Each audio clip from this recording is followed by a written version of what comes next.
Okay, so 8 a.m. and it's time to start. So it's a lecture number 2, right? The second lecture of this semester, and we will just continue talking about the electric field. In the previous lecture, we started introducing it, but we haven't finished, although we already started practicing it in our recitation class. We're kind of slightly still ahead in recitation classes. We're still slightly ahead of the lecture class, right? But I hope next week we will change that. Okay, so what we've introduced at the end of the previous lecture. You remember, we introduced the idea of the electric field, a very, very useful idea. And we introduced it in this way. So let's say you want to measure or detect or probe the electric field at a certain point. What you do? You take a small positive probe charge, position it at the point where you want to find the electric field, and calculate or measure the electric force acting on that probe charge and divided it by the value of the probe charge. So that's a general definition of the electric field. So, and of course, with these restrictions, we have to apply these restrictions on a probe charge. It must be positive and it must be small. Then, so this formula can be applied to find electric field of any electrical system, right? Any electrical system, no restrictions. So let's apply it for the simplest possible system, created by a point charge. Why not, right? Okay, so, and of course it's very trivial. So of course the system, this is the charge which creates the electrical or this electric field. That's the probe charge, the force divided by the value of the probe charge, and definition. Of course the force is just a Coulomb's law, right? F equals K, Q capital, Q small, divided by R squared. And now we have to eliminate the value of the probe charge, divided by the probe charge. All right? And as a result, we're getting the formula which we're going to use a lot. E equals K, constant, Q, the value of the charge which creates the electric field, divided by the square of the distance from the charge to the point in question. And guys, remember and be careful that this expression is only gives us an electric field created by a point charge, because not often, but sometimes. Okay, there's a feedback somewhere. Somebody's mic on. Guys, keep your mics off. Okay, it's over.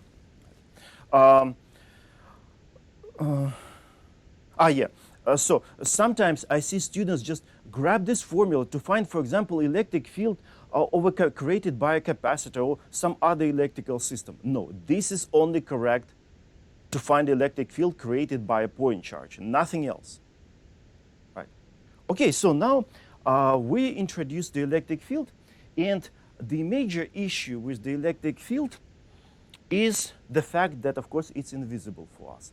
And it's a big issue, of course, big problem. And trust me, since my research is in the low frequency lasers, and the radiation is invisible. And it's a big problem, right? All right, so the same story here. So we need to come up with some lines or some tools which can be used to visualize electric field, so that we can glance at the picture, and we can say, okay, so there electric field stronger, there it's weaker, direction this way, direction that way. It's a very, very convenient idea, right?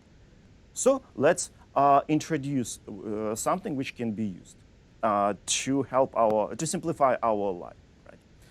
Okay, and first, okay, let me press on this. All right, and first, let's do what is called mapping the field. And actually, during the normal semesters when we are at school, and the first lab that students usually do, they map electric field, right, of some electrical system. So what do I mean by that?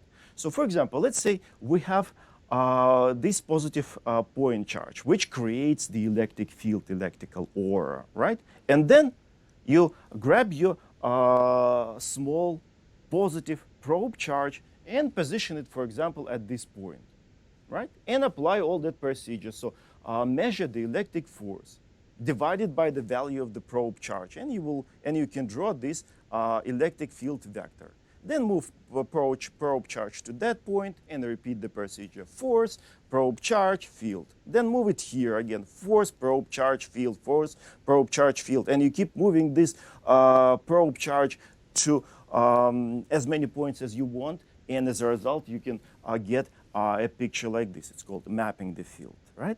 And of course, how many pieces of information you can extract from the picture like this? 2. Of course, pieces of information about the electric field. Of course, you can see the strength of the electric field in the length of these vectors.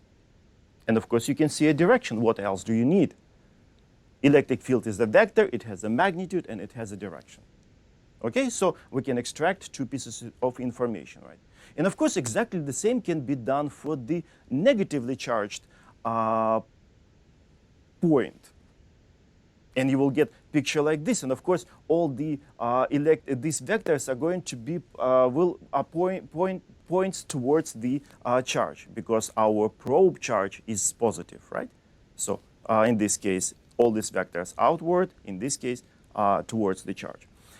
And great. But you know what? Once in one of the semesters, I presented this material in a recitation class.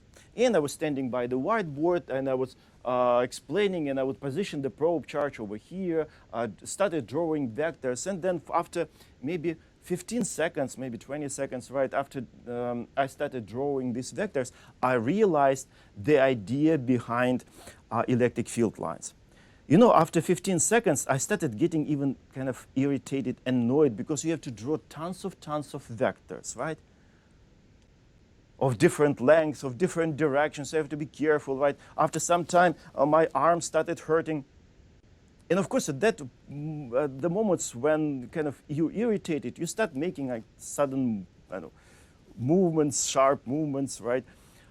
And I kind of realized the idea why Faraday, 200 years ago, approximately 200 years ago, came up with the idea of the electric field lines.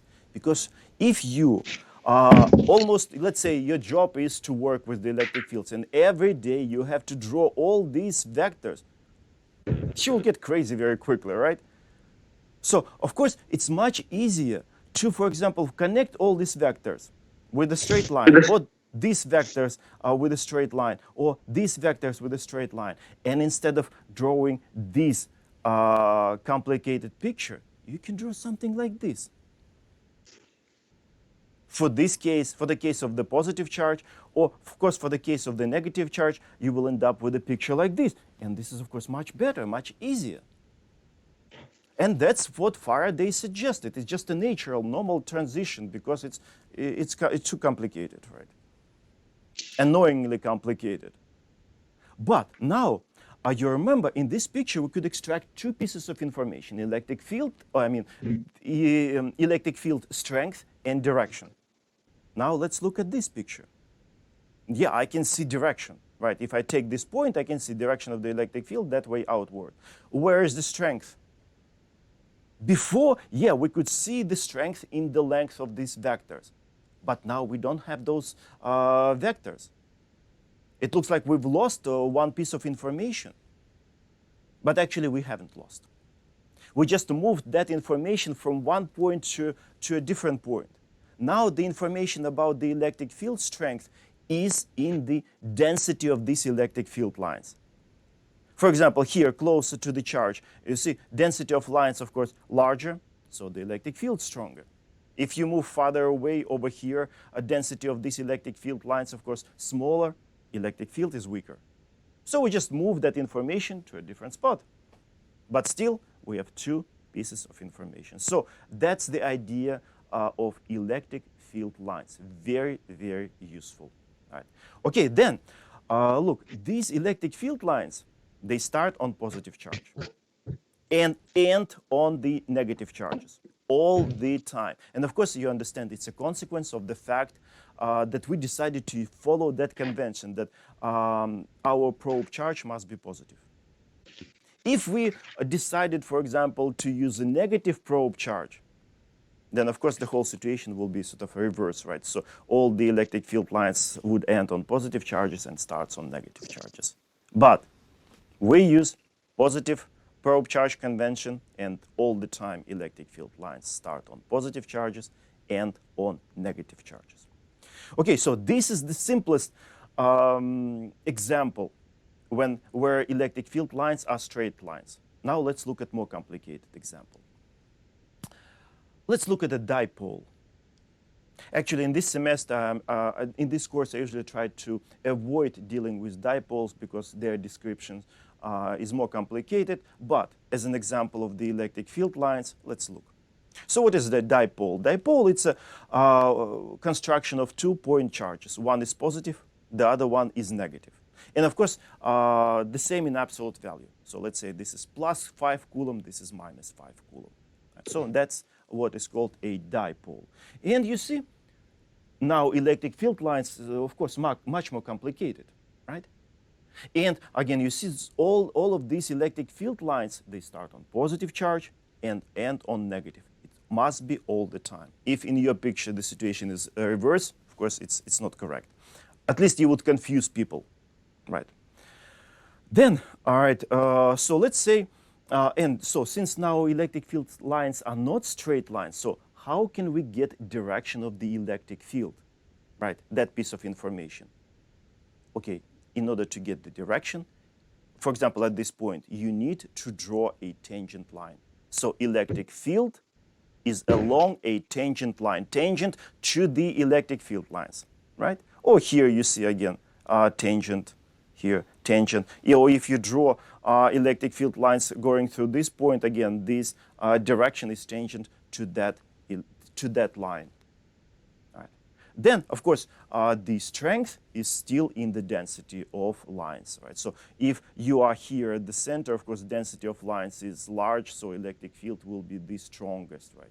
And as you move farther away, here electric field, density of lines smaller, electric field weaker, and then again weaker and weaker and weaker. Right? So it's a very, very convenient idea, and just by looking at this picture, you can tell, okay, field they're stronger, they're weaker, directions, right? So very, very convenient idea, which is used, of course, by everyone who works in this field.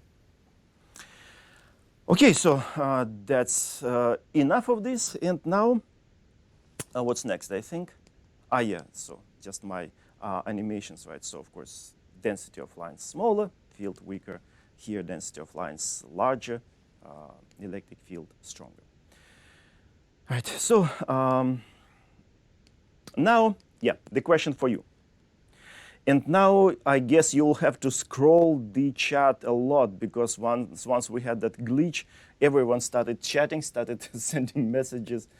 And yeah, I created the poll. So go to the chat and scroll all the way up. Right, and I will also probably open the chat on my slide. Right, so what do we have here? Square, imaginary square, so all sides are equal. At these corners of this square, we have two negative charges, minus 2 coulombs, minus 2 coulombs. Of course, these two charges create their own electric fields, right? So this creates filling up the whole space. This charge creates its own field filling up the whole space. And of course, at any point, the net electric field will be a superposition of these two fields. Okay, the question asks about the point which is the center of the square. What can you say about the electric field at that point? First, 4 options about a direction of the electric field along direction A, straight up, B, C, D, and the last option, E. Electric field at that point is 0. So which basically statement is correct? Right. Okay, you can you can use that poll. All right. Questions like this, I give quite often among multiple choice questions on the exam. It can be more than 2 charges, or no, 3, 4 charges and a certain point, and students had to find the correct direction, for example, right? So very similar to this question. Okay, so give it a try, and then we will discuss it. Okay, now I also need to scroll all the way up to see your answers.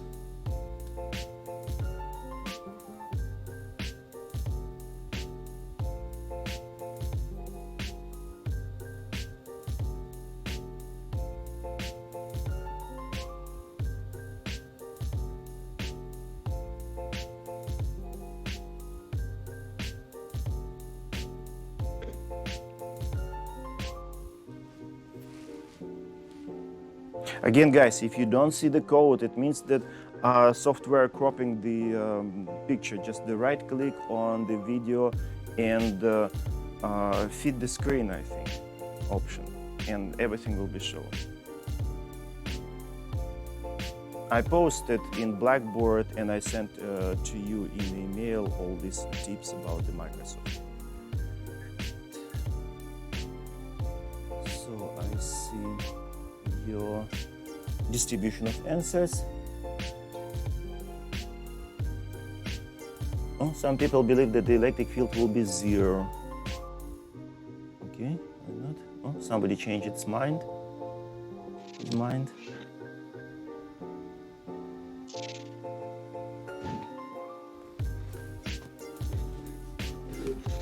Okay, it should be enough. It looks like numbers are not increasing significantly. Okay, so let me sort of redraw this picture over here. Right. Let me press on the slides. So 2 negative charges, and I usually use 2 approaches can be used to analyze the situation. They're kind of different, but different like potato. So first, you can imagine that at the point in question, you have a small positive small probe charge, and analyze the situation using this probe charge. So, of course, this probe charge will be attracted by this negative charge, right? So, as a result, electric force will be that way. When you divide it by the value of the probe charge, electric field will be also that way. It's one way of getting the correct direction of the electric field. Or you can think about the electric field lines. You remember I told you that the electric field lines start on positive charges and end on negative charges. So if you imagine all those electric field lines, of course, this electric field line will be towards the negative charge. Here, towards the negative charge. Here again, towards the negative charge. So I just draw one of those lines, okay, a piece of one of those lines, right? So that's how you can get correct direction of the electric field using electric field lines. Okay, then exactly the same idea can be applied to find direction of the electric field at that point created by this negative charge. Again, you can think about the probe charge. Of course, it will be attracted, or electric field lines, of course, will points towards the charge. So you will get the second electric field. Then, since charges are the same in value, then since this distance and this distance are the same, so of course the strength of this field and strength of that field are going to be the same. Vectors are not the same because they have different directions, but strengths are the same. So now the last step, we just need to apply principle of superposition and add these 2 vectors. Of course, using the parallelogram method. So that will be, since this electric field strength is the same as that one, of course, the net electric field is going to be pure horizontal pointing to, to your left. No. Okay, since every time when I'm trying to tell which direction, I'm confused because I have a TV in front of me and everything is flipped, so I'm kind of confused every time. So pointing that way. Right. So it means that the correct answer is answer C. Right. Okay, then if you make small changes, for example, let's say, which first one? Lower charge. What if we replace this lower charge with +2 coulombs, right? if this one is plus 2 coulombs. So the first vector will be still the same, first electric field, right? This E will be the same. But this electric field, of course, will be flipped. And it will point that way. It will point that way. So now you add this vector with this vector, of course, the net field will be straight up. So if the lower charge is plus 2 coulomb, the answer, of course, the net electric field will be straight up. So that's how you should analyze questions like this, right? And again, as I said, I like giving questions of this type among multiple choice questions at least once per semester. Okay, so now it's time to introduce another, not almost fundamental equation, a very, very important equation. Now we can say, okay, now we know everything about the electric field. We know how to find it. We know how to visualize it. So now we can say we are experts in the electric field. And now let's imagine, I don't know, some situation. Maybe in your experiment, you have some, let's say this field is, okay, this room is filled with the electric field, all right? And some charge, I don't know, proton or electron is flying through that field. Of course, they're going to interact. Of course, the electric field is going to exert force on the charge in your experiment. And of course, the question, how can we calculate that force acting on that charge? Very, very simple, right? So in order to get force acting on the probe charge, which is, not the probe, just the charge, sorry. In order to find the electric force acting on the charge, look at the definition of the electric field. E equals F divided by Q. In order to get force, just solve it for force, F. So F will be equal Q times E. But of course, now Q is not a probe charge. It will be just a charge which is involved in your experiment. So this is one of the most fundamental equations in physics. Probably like in a couple of months, when we finalize a set of Maxwell's equations, there will be 4 Maxwell's equations, sort of as a foundation of electricity and magnetism. This force, together with the magnetic force, will be added to complete that foundation. So this is one of the most important equations in physics, describing electric field. I mean electric force, giving us an electric force acting on the charge. Okay, so of course this will be used a lot. So now as a kind of example, let's assume that we have electric field of this type. What can you say, what's the most important feature of this electric field? What about electric field direction? You can see, all the time it points that way. So at any point, direction of the electric field exactly the same. What about electric field strength? You remember, so if electric field lines, since in this case, density of electric field lines are exactly the same, at any point, at least I try to draw that way.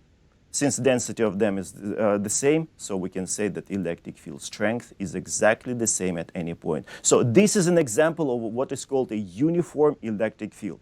So from now on, we're going to, most of the time, we're going to use uniform electric fields. And then when we will move to magnetic field, magnetism, again, we're going to use most of the time uniform magnetic field, right? Because this is sort of like an introductory level course. So we're trying to use the simplest possible systems, right? So uniform electric field. And now let's position here, for example, a positive charge. Again, it's not a probe charge, it's just a charge in your experiment, for example. So what will be the direction of the electric force? Electric field points that way. Charge is positive, so direction of the electric force will be exactly the same as the direction of the electric field. Now, if we position a negative charge over here, direction of the electric field that way, but the charge is negative. So the minus sign in front of the charge is going to flip a direction direction of the electric field in order to get a direction of the electric force. So in this case, the negative charge will be attracted and pushed that way. So you see, direction of the electric force is sensitive to the sign of the charge. It's a very important, remember guys, right? So in this course, in course of electricity and magnetism, all these forces, now electric force, then later on magnetic force, they are sensitive to the sign of the charge. I will keep reminding you, I will keep bugging you about that, because very often on the exam, I give a problem about finding, for example, magnetic force later on. And very often students forget to adjust the direction to the fact that this or that charge is positive or negative.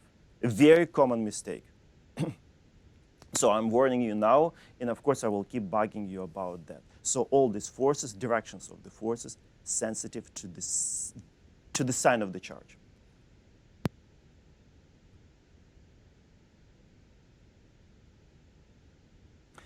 Okay, so now we know how to find the direction of, okay, not direction, just electric force. And so now what's next? Logical step. Now we know how we can find electric field created by point charges. It can be 1 point charge, 2, 3, or hundreds of point charges. Of course, it can be ridiculously tedious, right? But we know how we can find electric field. But what about the situations like this? Let's say you have this rod, which with uniform charge distribution. Let's say 5 coulomb of charge is uniformly distributed over this rod. And let's say how we can find the electric field, for example, at this point. Of course, this rod is going to create the electric field everywhere. And so how we can find the electric field at any particular point? This is not a point charge, so we cannot use the formula which we introduced. So what can be done in this case? Or let's say you have a ring, again, with uniform charge distribution. How can we find the value of the electric field at any point? Of course, you understand that I'm moving towards integration, right? So now the next logical step. Now let's move from a set of point charges to objects with where a charge is continuously distributed. All right. So now let's talk about these situations. Right. So we're increasing complexity of the system slowly. Right. But before we start looking at particular examples, we need to discuss what is called charge densities, right? And okay, I'm every semester somewhat confused, because idea behind charge density is exactly the same as an idea behind mass density, for example. And usually students don't have troubles understanding mass density, finding mass density. But once I switch to mass density to charge density, lots of students start panicking. As a result, all these results will be used a lot in the Gauss's law in a couple of classes, right? And lots of students struggle with finding charge density every semester. Although stuff which I'm going to discuss now, I wouldn't even call physics. It's more like a common sense with algebra. Okay, so let's discuss 3 possible situations. 1-dimensional situation of charge distribution, 2-dimensional, and 3-dimensional, right? All possible situations. Bless you. All right. So let's start with the simplest case. Let's say we have a rod. And all the time, we're going to talk about a uniform charge distribution for simplicity. All right. Okay, so we have rod of length L, you see, right? And the total charge Q is uniformly distributed along this rod. So the first question, of course, can we find charge density? And since it's a 1-dimensional situation, we need to add linear charge density. We need to add the word linear. So what about linear charge density? It's the same like with the mass. If you have a rod, and let's say a rod has mass of 5 kilograms, and let's say it has a length of 2 meters, take the total mass divided by the total length. Logic is obvious, right? So you will get 2.5 kilograms per meter. Exactly the same story over here. You just need to replace the word charge, or the word mass with the word charge. right? Take total charge and divided it by the total length, divided by L. Or we can use fancier words. We can say that take the total charge and divided it by one-dimensional volume. Length, it's basically one-dimensional volume. Again, using the fancy words to confuse people, right? Or to impress people. Charge divided by the total length. So that's linear charge density, and this book uses letter lambda. So next logical question. What about this small section of this rod, delta L? Let's say I'm interested in the amount of charge in this particular section of the rod, in this particular part of the rod. So how can we do that? You need to take this linear charge density and multiply by the length of this section.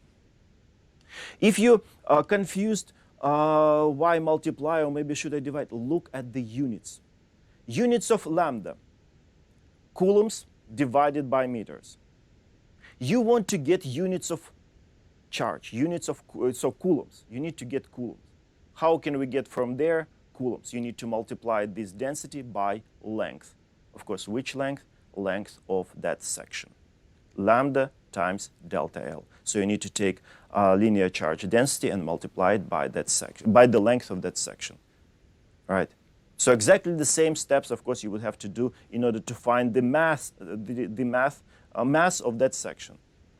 Right. Okay, so that's first situation, one-dimensional. Now let's increase the number of, let's increase and look at two-dimensional situation. Some surface uniformly charged with total charge, here. The total charge Q, let's say total charge Q, let's say 5 coulombs, is uniformly distributed over, 2 square meters surface. And of course, the first question, charge density. But now, since it's a two-dimensional case, we need to add the word surface charge density. Here we had linear charge density, now the surface charge density. And the same logic, take the total charge and divided it by the total area. Again, using fancy words, we can say the total charge divided it by the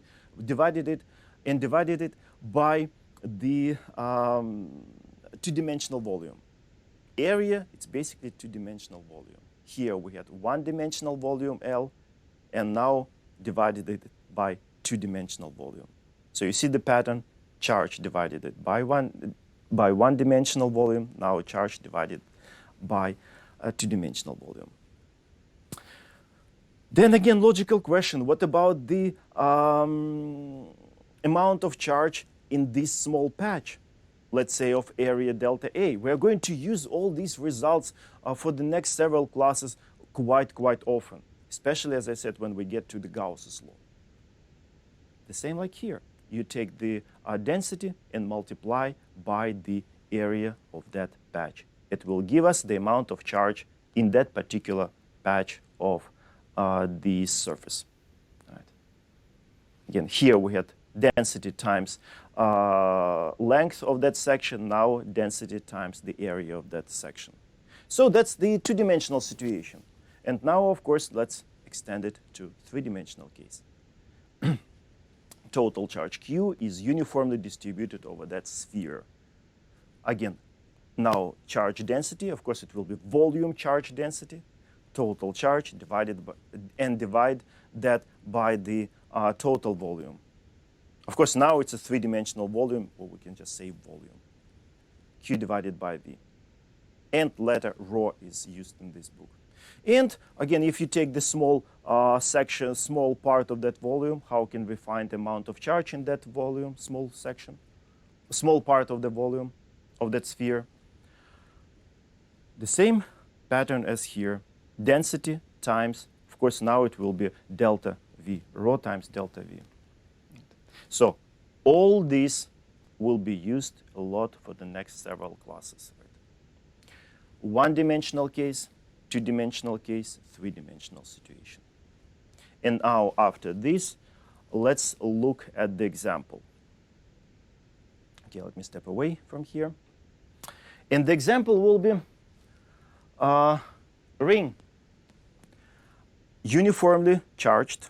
The total charge will be given. The radius of the ring will be given. And we will have to find electric field at the point just above the center of the ring. Okay, probably it's better to say, show this way. Just above the center of the ring. Because finding the electric field at that point will be the easiest task. If somebody asks you to find the electric field at some other point, that person just basically hates you, right? It will be very, very complicated integration. But we're going to solve a nice problem because we will have lots of symmetry. Okay, so now I need to switch to the whiteboard.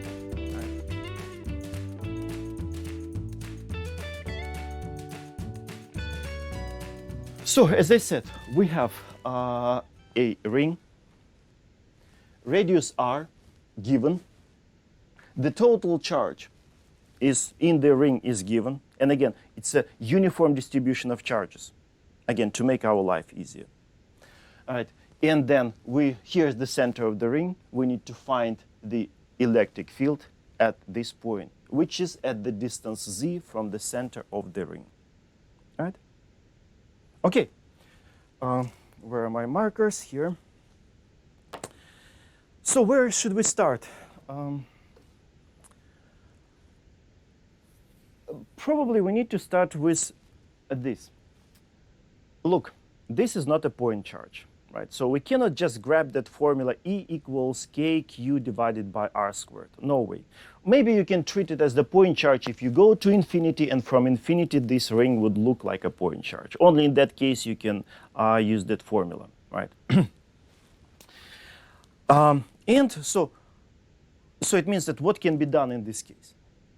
Since we know only, okay, let me write. So we only know this formula, so that electric field created by the point charge, electric field can be found using this formula, right? So that's the only expression we know so far about in terms of finding electric field. So how can we use this formula to analyze this situation? And first step is a very typical, and it's this.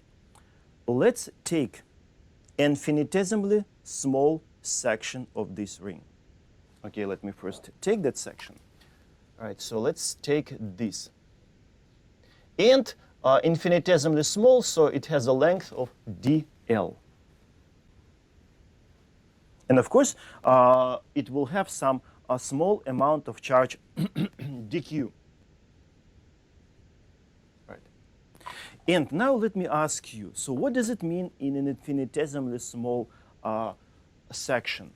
Infinitesimally small, from the point of view of calculus. You remember, right? Infinitesimally small, it means that it is smaller than anything you can think of. If you think this is small, infinitesimally small will be smaller. If you think that this is small, infinitesimally small will be smaller than that. It doesn't matter how wild your imagination is in terms of imagining the small. Infinitesimally small will be smaller than that. It means what? If it's so damn small, it means that we can treat that section, that small section, as a point charge. That's the key. That's the beginning of the whole procedure. You need to take infinitesimally small and treat it as a point charge. Right? Okay, so let me write that down because it's very important. All right, so take an infinitesimally small dl. Of course, it will have a charge dq, and treat it as a point charge. And treat it as a point charge. Basically, this is beginning, when you want to set up integration, almost in any problem where integration is needed, take something which is infinitesimally small and treat it as the point charge, a point object. In this case, point charge. And we can use as a result this formula, which we know. So now we have a point charge over there, and we want to find the electric field at this point, right? So now I can write this expression, of course, like this. So it will be d, you know what, let me start from the beginning. So it will be dE equals to k. Instead of q now, of course, dq divided by r squared, because now our point charge, this point charge, as a charge dq, right? Okay, so that's the beginning.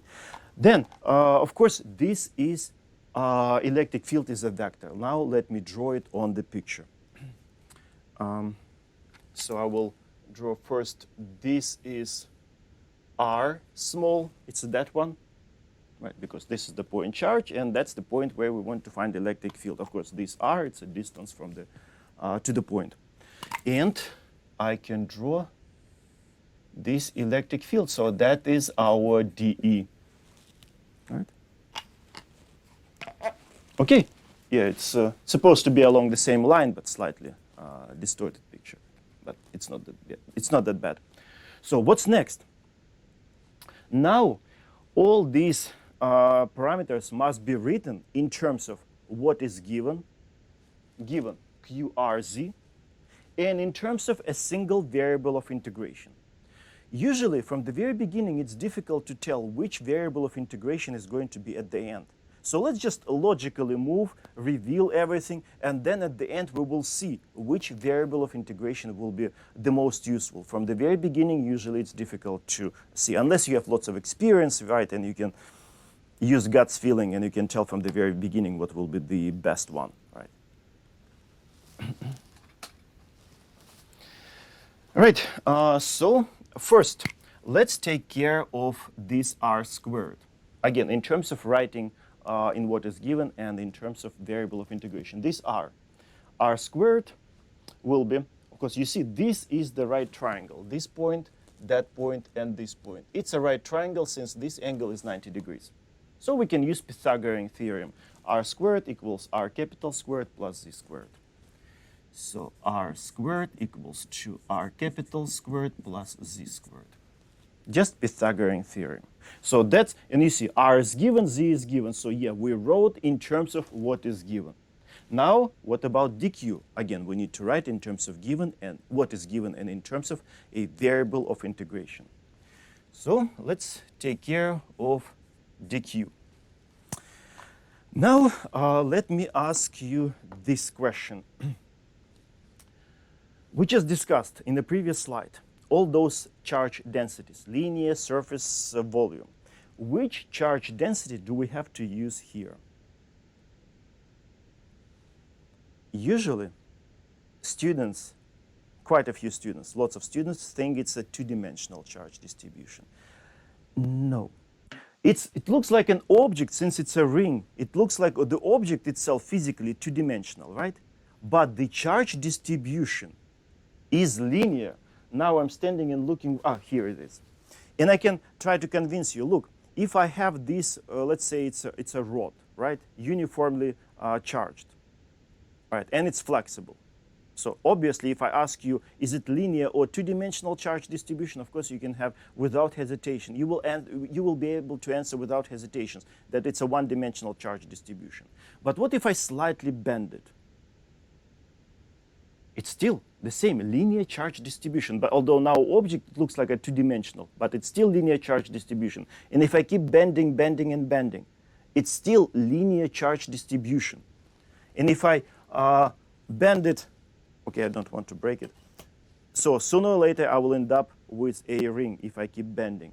So it's a two-dimensional object, but we have still a one-dimensional charge distribution. So in order to describe the distribution of this charge, we need to use a linear charge density.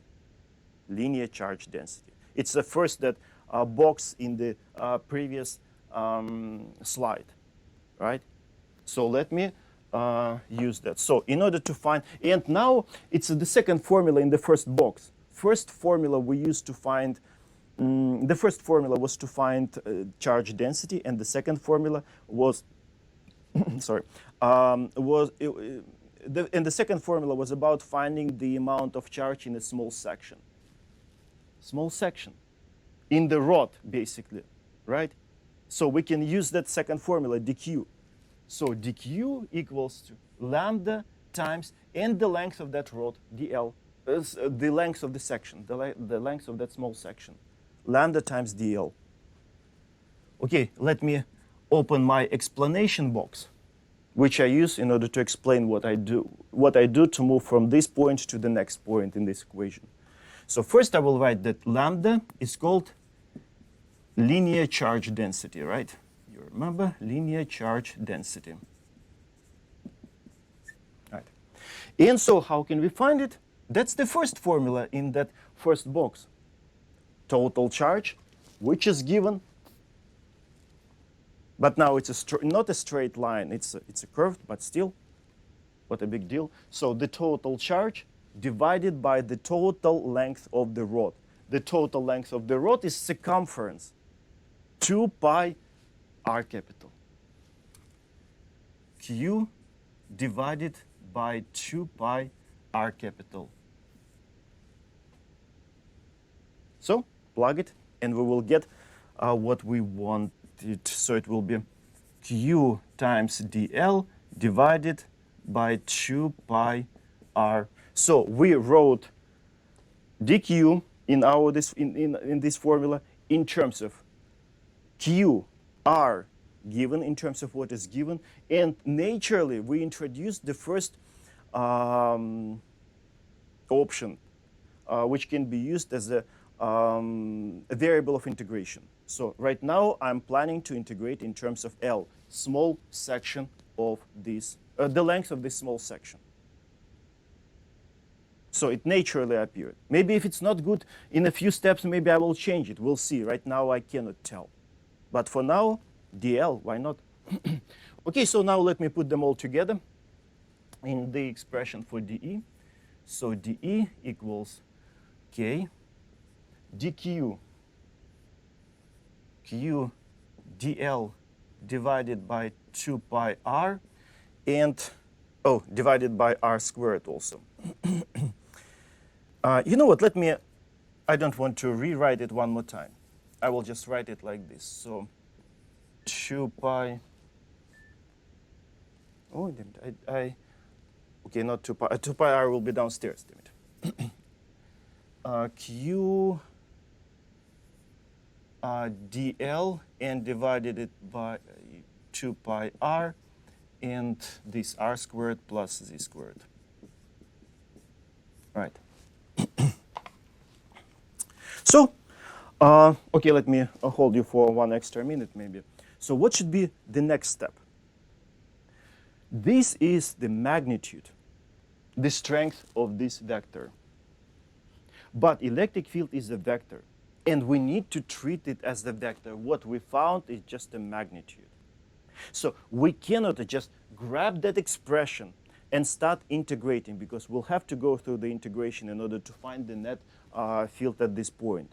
So it would be wrong, because it's a vector quantity. So what do we have to do? We have to find x component of this electric field vector, x component, and integrate it.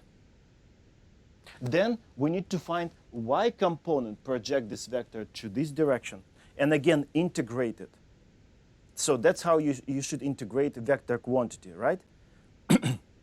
But since in this problem there are plenty of symmetry, next class we will start with analyzing a symmetry in order to simplify, actually not simplify, in order to skip integration in the y direction. Because we will see by analyzing the symmetry that all y components are going to cancel each other all the time, all right? But we will do that next class, right? We will start. So we will see that electric field in the y direction will be automatically 0, and only x component will survive. And we will integrate x component of this electric field. Right? So probably from the mathematical point of view, this is the most challenging example in this course, in this class. All right. So I just feel like I need to expose you to more or less realistic integration at least once in this course. Because some of you are seniors, right? So and you are familiar with integrations, but some of you still don't know much about integration. And maybe in semester, or maybe in a couple of semesters, of course, you will all be experts in integration. But still, I feel like it needs to be done at least once. Okay, thank you, guys. We will start from this point on Tuesday. If you have questions, ask. Otherwise, I'll see you next week.